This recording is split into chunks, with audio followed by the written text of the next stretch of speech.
Welcome back to my YouTube channel. എൻ്റെ ഐജമോളെ കാണാൻ നല്ല ഭംഗിയുണ്ടെങ്കിൽ എന്തായാലും കമൻറ്റ് ചെയ്യുക, ഷെയർ ചെയ്യുക, നമ്മളെ വീഡിയോ എൻകറേജ് ചെയ്യുക. നിങ്ങൾക്ക് ഇതുപോലത്തെ കുട്ടികളൊക്കെ സ്റ്റോറീസും കാര്യങ്ങളും അവരുടെ ജീവിതാനുഭവങ്ങളും ഒക്കെ അറിയാൻ താല്പര്യമുള്ള ആൾക്കാരാണ് സബ്സ്ക്രൈബ് ചെയ്യുക. പിന്നെ ഇന്നത്തെ വിഷയം എന്ന് വെച്ച് കഴിഞ്ഞാൽ ഞാനിപ്പോൾ കുറച്ച് സ്റ്റോറീസ് ഇടുന്നുണ്ട് ഇൻസ്റ്റഗ്രാം പേജിലായാലും എൻ്റെ യൂട്യൂബ് ചാനലിൽ. അപ്പോൾ കൂടുതൽ പേര് ചോദിക്കുന്ന ക്വസ്റ്റ്യന് നമുക്ക് കുറച്ച് എക്സ്പ്ലെയിൻ ചെയ്തിട്ട് ആൻസർ പറയേണ്ടതുകൊണ്ടാണ് ലോങ് വീഡിയോ എടുക്കുന്നത്. അതായത് ഏത് ഡോക്ടർക്കായിരുന്നു കുട്ടീനെ കാണിച്ചിട്ടുണ്ടായിരുന്നത് പ്രഗ്നൻസിയിൽ? ഞാൻ എവിടെയാണ് കാണിച്ചിട്ടുണ്ടായിരുന്നത്? ഞാൻ പയ്യന്നൂർ കോപ്പറേറ്റീവ് ഹോസ്പിറ്റലിൽ ആയിരുന്നു കാണിച്ചിട്ടുണ്ടായിരുന്നത്. ഡോക്ടർ ശ്യാം ഡോക്ടർ ആയിരുന്നു. പ്രഗ്നൻ്റ് ആയ ഉടനെ കാണിച്ചത് അതേ ഹോസ്പിറ്റലിൽ തന്നെയുള്ള ഒരു ലേഡി ഡോക്ടറാണ്. ആളെ പേര് ശരിക്കും എനിക്ക് ഓർമ്മയില്ല. ഏകദേശം ചൈതന്യ ലൈക്ക് എന്തോ ഒരു നെയിമായിരുന്നു. പിന്നെ 6 മാസം വരെ ആ ലേഡി ഡോക്ടറെ ആയിരുന്നു കാണിച്ചിട്ടുണ്ടായിരുന്നത്. അപ്പോൾ പിന്നീട് ശ്യാം ഡോക്ടറാണെങ്കിൽ ഭയങ്കര ഫേമസും കാര്യങ്ങളുമാണ്. എൻ്റെ ഫ്രണ്ട്സ് ആയാലും എൻ്റെ റിലേറ്റീവ്സ് ആയാലും അങ്ങനെ അവരൊക്കെ കാണിക്കുന്ന ശ്യാം ഡോക്ടറെ ആയിരുന്നു. അപ്പോൾ അതുകൊണ്ട് തന്നെ 6-ാം മാസം അതേ ഹോസ്പിറ്റലിലെ ശ്യാം ഡോക്ടറെ മാറ്റി കാണിക്കുകയുണ്ടായിരുന്നു. അപ്പം ഞാൻ ബേസിക്കലി പറഞ്ഞാൽ ഞാൻ ആരെയും ബ്ലെയിം ചെയ്യുകയോ ഒന്നുമില്ല. ഇതിൻ്റെ ഒരു ഉദ്ദേശം എന്ന് പറഞ്ഞു കഴിഞ്ഞാൽ നിങ്ങൾ ചോദിക്കുന്നതിന് ആൻസർ ചെയ്യുക എന്ന ഒരു പർപ്പസ് മാത്രമേ ഉള്ളൂ. കാരണം ഞാൻ പ്രഗ്നൻ്റ് ആയി ഉടനെ തന്നെ ഞാൻ ഫൈനൽ ഇയർ പഠിക്കുന്ന സമയത്താണ് പ്രഗ്നൻ്റ് ആയി ഞാൻ ഫസ്റ്റ് ലേഡി ഡോക്ടറെ കാണിച്ചു. ആള് സ്കാൻ ചെയ്യാൻ പറഞ്ഞിട്ടുണ്ടായിരുന്നു. എക്സാമിന് മുമ്പ് മാർച്ച് 6-ന് എനിക്ക് എക്സാം തുടങ്ങുന്നതുകൊണ്ട് ഫെബ്രുവരിയിൽ ഞാൻ ഫസ്റ്റ് സ്കാനിങ് ലാസ്റ്റ് ചെയ്യുന്നു. അപ്പോൾ അന്നേരം ഒരു പ്രശ്നമോ കാര്യങ്ങളോ ഒന്നും ഉണ്ടായിരുന്നില്ല. അങ്ങനെ എക്സാം ഒക്കെ കഴിഞ്ഞു, നല്ല രീതിയിൽ എക്സാം എഴുതി. കാരണം ശരിക്കും 40 ദിവസമായി എൻ്റെ എക്സാം സ്റ്റാർട്ട് ചെയ്യും. പക്ഷെ മാഷാ അല്ലാ എനിക്ക് എക്സാം നല്ല രീതിയിൽ എഴുതും, അതുപോലെ തന്നെ നല്ല സ്കോറോട് ഞാൻ പാസ് ചെയ്യാം. എല്ലാ സെമിസ്റ്ററും അപേക്ഷിച്ച് എനിക്ക് ഏറ്റവും കൂടുതൽ മാർക്ക് ഉണ്ടായതും ആ ഒരു സെമിസ്റ്റർ ആയിരുന്നു. അൽഹംദുലില്ലാ. അതൊക്കെ നല്ല മെമ്മറബിൾ ആയിട്ട് ഒരു മൊമെന്റ് ആണ് ശരിക്കും എന്ന് പറഞ്ഞാൽ എൻ്റെ ജീവിതത്തിൽ. എനിക്ക് തിരിച്ചു കിട്ടാത്തൊരു കാലമുണ്ടെങ്കിൽ അത് കോളേജ് ലൈഫും സ്കൂൾ ലൈഫും ആണ്. അപ്പോൾ ഞാൻ പിന്നീട് 3-ാം മാസം സ്കാൻ ചെയ്ത സമയത്തും ഈ ലേഡി ഡോക്ടർ ഒന്നും പ്രത്യേകിച്ച് പറയുന്നില്ല. അത് മാത്രമല്ല, ഞാൻ ഡിഗ്രി സ്റ്റുഡൻ്റ് ആയതുകൊണ്ട് ഞാൻ എല്ലാ കാര്യങ്ങളും സെർച്ച് ചെയ്യുന്നുണ്ട്. കാര്യമായിട്ട് ഒന്നും തന്നെ അതിൽ കാണുന്നുണ്ടായിരുന്നില്ല. 5-ാമത്തെ സ്കാനിങ് ചെയ്ത സമയത്തും ഇതേ ലേഡി ഡോക്ടറെ ആയിരുന്നു ഞാൻ കാണിച്ചിട്ടുണ്ടായിരുന്നത്. ബൈലാറ്ററൽ ക്ലഫ് ഫുട്ട് ഉണ്ടായിരുന്നു. ബൈലാറ്ററൽ ക്ലഫ് ഫുട്ട് എന്ന് പറഞ്ഞാൽ 1000-ൽ ഒരു 10 കുട്ടികൾ ഒരു കുട്ടിക്കെങ്കിലും വരുന്നുള്ള റേഷ്യോ ആണ് അന്നത്തെ അറിവ്. ഇന്നത്തെ സെൻസസ് ഒന്നും എനിക്കറിയില്ല. അപ്പോൾ എന്തെങ്കിലും പുതിയ സെൻസസോ കാര്യങ്ങളോ ഉണ്ടെങ്കിൽ കമൻറ്റ് ചെയ്യുക.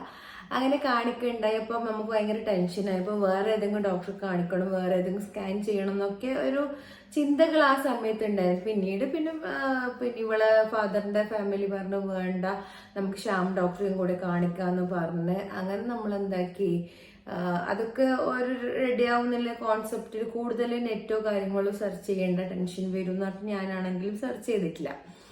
അങ്ങനെ മാസങ്ങൾ കടന്നു പോകുന്ന 5-ാം മാസത്തെ സ്കാനിങ്ങിൽ കുട്ടിയുടെ പിക്ചറും കാര്യങ്ങളും ക്ലിയർ അല്ല എന്ന് പറഞ്ഞിട്ട് സ്കാനിങ് ഡോക്ടർ 6-ാമത്തെ മാസം സ്കാൻ ചെയ്തിട്ടുണ്ടായിരുന്നു. 6-ാമത്തെ മാസം സ്കാൻ ചെയ്യുമ്പോഴത്തേക്ക് എൻ്റെ സ്കാനിങ്ങിന്റെ എണ്ണം 4-ആയി. ഓക്കെ, 4 സ്കാൻ ചെയ്തിട്ടും കുട്ടിയുടെ അവസ്ഥ മനസ്സിലായിരുന്നില്ല. അങ്ങനെ 9-ാം മാസം ചെറിയ യൂറിൻ ഇൻഫെക്ഷൻ പ്രസവം അടുക്കാറാവുമ്പോൾ എല്ലാ സ്ത്രീകൾക്കും വരുന്നത് പോലെ തന്നെ എനിക്കും വന്നിട്ടുണ്ടായിരുന്നു. അങ്ങനെ ഞാൻ അഡ്മിറ്റായി. ആ സമയത്ത് തന്നെ സ്കാൻ ചെയ്ത് അതും കുഴപ്പമില്ല. പിന്നീട് ജനിച്ച സമയത്താണ് മനസ്സിലാവുന്നത് കുട്ടിയുടെ തല വളർച്ച ജനിച്ച സമയത്തും മനസ്സിലാവുന്നില്ല കേട്ടോ. ആ സ്റ്റോറിയും കാര്യങ്ങളൊക്കെ പിന്നീട് പറയാം. ഇപ്പം ഞാൻ മനസ്സിലാക്കിയെടുത്തോളം ഇപ്പോൾ എൻ്റെ പ്രസന്റ് ഞാൻ ചിന്തിക്കുന്ന ഒരു കാര്യം എന്ന് വെച്ചാൽ, നിങ്ങൾ സ്കാനിങ് ഇപ്പം ശ്യാം ഡോക്ടറെ കുറിച്ച് നല്ല അഭിപ്രായമാണ്, എനിക്ക് മോശം അഭിപ്രായം ഞാൻ എവിടുന്നും കേട്ടിട്ടില്ല. നിങ്ങൾക്ക് എന്തെങ്കിലും എക്സ്പീരിയൻസ് കാര്യങ്ങളുണ്ടെങ്കിൽ ഷെയർ ചെയ്യുക. അപ്പം ഡോക്ടർ നല്ലൊരു വൈബാണ്. ഇപ്പോഴും ഞാൻ ആളെ ഓർക്കാറുണ്ട്. പക്ഷെ എൻ്റെ മോൾ എന്താ ഇങ്ങനെ ആയതെന്ന് ഞാൻ ഡോക്ടറോട് ചോദിച്ചിട്ടില്ല. അപ്പം ഞാൻ ചോദിച്ചിട്ട് ഇപ്പം എന്താ ചെയ്യുക, ഒന്നും ചെയ്യാനില്ല. സ്കാനിങ് മെഷീൻ്റെ ക്ലാരിറ്റി കുറഞ്ഞതുകൊണ്ടായിരിക്കോ എൻ്റെ കുട്ടി ഇങ്ങനെ ആയത്? എൻ്റെ സംശയങ്ങളാണ് ഞാൻ നിങ്ങളോട് പറയുന്നത്. കാരണം 5-ാം മാസത്തെ സ്കാനിങ്, അനോമൽ സ്കാനിങ്ങിൽ ഈ കുട്ടിയുടെ ഫീച്ചർ തെളിയുന്നു പല ഡോക്ടർമാരും പല ആൾക്കാർ എന്നോട് പറഞ്ഞിട്ടുണ്ട്. ചില ഡോക്ടർമാർ പറഞ്ഞ് ചിലപ്പോൾ മനസ്സിലാവണം നിർബന്ധമില്ല, കുട്ടിയുടെ പൊസിഷൻ അനുസരിച്ചിട്ട് അത് നമുക്ക് കറക്റ്റ് കിട്ടണമെന്നില്ല സാധാ 5 മന്ത് സ്കാനിങ്ങിൽ. അപ്പം നമ്മൾ ഈ 5 മന്ത് സ്കാനിങ്ങിൽ ഡിപ്പെൻസ് ചെയ്തിരിക്കും നമ്മൾ മറ്റുള്ള ടെസ്റ്റും കാര്യങ്ങളൊക്കെ ചെയ്യുക അല്ലേ. അപ്പം ഞാൻ നോർമലി 21 വയസ്സിലാണ് ഞാൻ പ്രഗ്നൻ്റ് ആവുന്നത്. 22 വയസ്സിൽ മോളെ ഞാൻ പ്രസവിച്ചു. PCOD, തൈറോയ്ഡ്, അതുപോലെ പ്രഷർ, ഷുഗർ, ഒരു രീതിയിലുള്ള അസുഖങ്ങളും എനിക്കില്ല. അപ്പം അങ്ങനത്തെ ഒരു സാഹചര്യത്തിൽ ഞാൻ കല്യാണം കഴിഞ്ഞ് 2ാമത്തെ മാസം തന്നെ പ്രഗ്നൻസിയുമായി.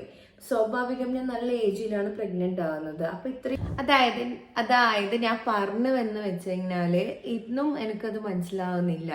ചിലപ്പോൾ ഹോസ്പിറ്റലിന്റെ സ്കാനിങ് മെഷീന്റെ ക്വാളിറ്റി കൊണ്ട് മനസ്സിലാവാത്തൊരു കേസായിരുന്നു ഇത്.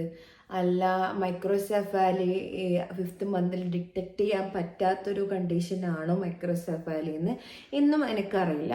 അപ്പോൾ ഈ ഒരു വീഡിയോ കാര്യങ്ങൾ ആരെങ്കിലും കാണുന്നുണ്ടെങ്കിൽ നിങ്ങൾ അതിനെ കുറിച്ചിട്ട് കമൻറ്റ് ചെയ്യുക. കാരണം എനിക്ക് മനസ്സിലാക്കുക, അതുപോലെ തന്നെ നമുക്ക് സമൂഹത്തിനും അതിനെക്കുറിച്ചൊരു നോളജ് നമുക്ക് കൊടുക്കാൻ പറ്റും. അപ്പോൾ ഇന്നും നമുക്കത് മനസ്സിലാവാത്തൊരു കാര്യത്തിനെ കുറിച്ച് കൂടുതൽ സംസാരിക്കാൻ സത്യത്തിൽ പറഞ്ഞാൽ എനിക്കും താല്പര്യമില്ല. കാരണം നമ്മൾ ഒരു കാര്യത്തിൽ വ്യക്തതയില്ലാതെ ഒരിക്കലും ഒരാളെ നമ്മൾ ഇതാക്കാൻ പാടില്ല. അത് മാത്രമല്ല, ഞാൻ പിന്നീട് മനസ്സിലാക്കിയ ഒരു കാര്യമുണ്ട്, ഒരിക്കലും ഒരു സ്കാനിങ് മെഷീനെ വിശ്വസിക്കരുത് എന്ന്. ഇപ്പം നിങ്ങളെ വീട്ടിൽ ആരെങ്കിലും പ്രഗ്നൻ്റ് ആവുകയാണെങ്കിൽ നിങ്ങൾ ഒരു ഹോസ്പിറ്റലിൽ കാണിച്ചോ, പക്ഷെ വിവിധ മൂന്ന് സ്കാനിങ് ഉണ്ടെങ്കിൽ 3 സ്കാനിങ് 3 സ്ഥലത്ത് നിന്ന് നിർബന്ധമായി ചെയ്യുക. കാരണം ഇത്രയും വലിയ ടെക്നോളജിയും കാര്യങ്ങളൊക്കെ നമ്മളെ ഈ ഒരു ഇന്ത്യയിൽ ഉണ്ടെങ്കിൽ പോലും ഇന്നും വേൾഡിലുണ്ടെങ്കിലും ഇന്ന് ഇതുപോലത്തെ കുട്ടികൾ ജനിക്കുന്നുണ്ട്. നമ്മൾ ഒരു hospital machine quality may be അത് ഡിഫറെൻ്റ് ആയിട്ട് വരാം. കാരണം അവർ പർച്ചേസ് ചെയ്യുന്നതിൻ്റെ ഇതനുസരിച്ചിരിക്കും, ക്വാളിറ്റി അനുസരിച്ചിരിക്കും. ചില സമയത്ത് നമ്മൾക്ക് ക്വാളിറ്റി കുറഞ്ഞ പർച്ചേസ് ചെയ്യാൻ പറ്റും, സെക്കൻഡ് ഹാൻഡ് മെഷീൻസ് ചിലപ്പം കിട്ടാം.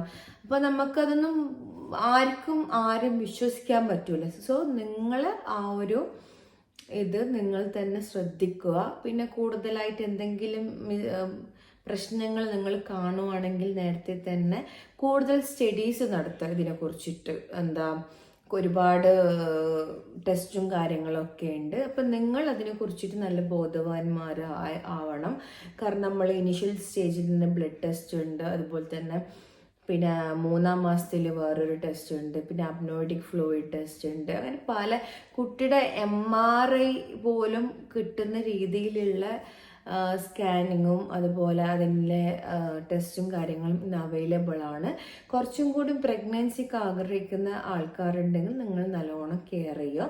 ഇതുപോലത്തെ കുട്ടികൾ ജനിച്ച ആ കുട്ടി ഇവിടെ സർവൈവ് ചെയ്യുക എന്ന് പറഞ്ഞത് വളരെ ബുദ്ധിമുട്ടുള്ള കാര്യമാണ്. കാരണം അത് നിങ്ങളെ മെൻ്റൽ ഹെൽത്തിനും അതുപോലെ തന്നെ ആ കുട്ടിക്കും ഒരുപാട് ബുദ്ധിമുട്ടുണ്ടാവും. അതുകൊണ്ട് തന്നെ നിങ്ങൾ പ്രഗ്നൻ്റ് ആവുന്നുണ്ടെങ്കിൽ കൂടുതലായിട്ടും നിങ്ങൾ മനസ്സിലാക്കുക. എൻ്റെ ഫാമിലിയിൽ ഇതുപോലത്തെ ഹിസ്റ്ററി ഇല്ല. ഫസ്റ്റ് ടൈമാണ് എൻ്റെ ഫാമിലി എൻ്റെ മോളെ പോലത്തെ സ്പെഷ്യൽ ഗേള് ജനിക്കുന്നത്. എനിക്കെന്തായാലും പ്രശ്നമില്ല. എൻ്റെ മോള് എനിക്ക് വിധിക്കപ്പെട്ട കനിയാണ്, അതുകൊണ്ട് കുഴപ്പമില്ല. പക്ഷേ ഇതുപോലത്തെ കുട്ടികളെ ഇനി ജനിച്ച് അത് ആ കുട്ടിക്ക് സർവൈവ് ചെയ്യാൻ വേണ്ടി വളരെ കഷ്ടപ്പാടാണ്. അവർക്ക് ഇനിയിപ്പോൾ വയറ്റിന്ന് പോകാൻ പോലും എൻ്റെ മോൾ ഭയങ്കര സ്ട്രഗിൾ ചെയ്യുന്നു. ഫുഡ് കഴിക്കാൻ പറ്റുന്നില്ല, അവൾക്ക് കണ്ണ് തുറക്കാൻ പറ്റുന്നില്ല. ഒരു പോള കണ്ണ് തുറക്കാൻ പറ്റാത്തൊരവസ്ഥയിലേക്കാണ് അവളുള്ളത്. ഇപ്പോൾ കണ്ട ഇവള് ഈ ഒരു അവസ്ഥയാണ്. അതുകൊണ്ട് തന്നെ നിങ്ങൾ എന്ത് മനസ്സിലാക്കണം എന്ന് പറഞ്ഞാൽ എപ്പോഴും നിങ്ങൾ ശ്രദ്ധിക്കുക. അങ്ങനെയാണെങ്കിൽ നമുക്ക് ഒരുപാട് കാര്യം പരിധിവരെ നമുക്ക് ഒഴിവാക്കാം. നമ്മൾ സയൻസിനെയും ശാസ്ത്രത്തെയും വിശ്വസിക്കാം, അത് പ്രശ്നമല്ല. നമ്മൾ ചൂസ് ചെയ്യുന്ന ഹോസ്പിറ്റലും ടെക്നോളജിയും കുറച്ചും കൂടി അഡ്വാൻസ്ഡ് ആയിട്ടുള്ള സ്ഥലത്തേക്ക് പോവുക. ഇപ്പോൾ ക്യാഷ് ഇല്ലാത്ത ആൾക്കാരാണ്, നിങ്ങൾ മെഡിക്കൽ കോളേജിൽ കാണിക്കുക. അവിടെ ആകുമ്പോൾ എല്ലാ കാര്യങ്ങളും കണ്ടുപിടിക്കുന്നുണ്ട്. കോഴിക്കോട് നല്ല മെഡിക്കൽ കോളേജാണ്, പീഡിയാട്രിക് ലെവലിൽ ഒരുപാട് കാര്യങ്ങൾ കണ്ടുപിടിക്കുന്നുണ്ട്. സോ നിങ്ങൾ മനസ്സിലാക്കേണ്ട കോമൺ ആയിട്ടുള്ള കാര്യങ്ങൾ ഇങ്ങനത്തെ എല്ലാം കാര്യങ്ങൾ വരുന്നുണ്ട്. അത് ഹോസ്പിറ്റലിൻ്റെയോ മെഷീൻ്റെയോ കാര്യങ്ങളാണെന്ന് ഞാൻ ഒരിക്കലും പറയുന്നില്ല. പക്ഷെ എന്നാലും നമ്മൾ സംതൃപ്തിക്ക് വേണ്ടി കൂടുതലായിട്ട് നിങ്ങൾ ആ ഒരു പ്രഗ്നൻസി ജേർണിയിൽ തന്നെ നിങ്ങൾക്ക് വേണ്ട ടെസ്റ്റും കാര്യങ്ങളും ഡോക്ടറോട് പറഞ്ഞ് നിങ്ങൾ മനസ്സിലാക്കുക. ചിലപ്പോൾ കുറച്ച് എക്സ്പെൻസീവ് ആയാലും കുഴപ്പമില്ല, കാരണം ആ കുട്ടി സർവൈവ് ചെയ്യാനും ആ കുട്ടിക്ക് വേണ്ട എക്സ്പെൻസീവ് ടൂ മച്ചാണ്.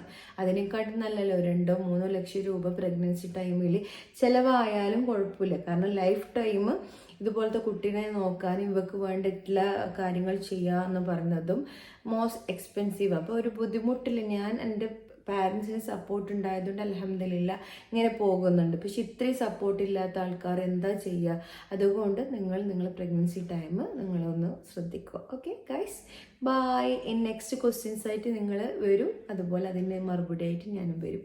ബൈ.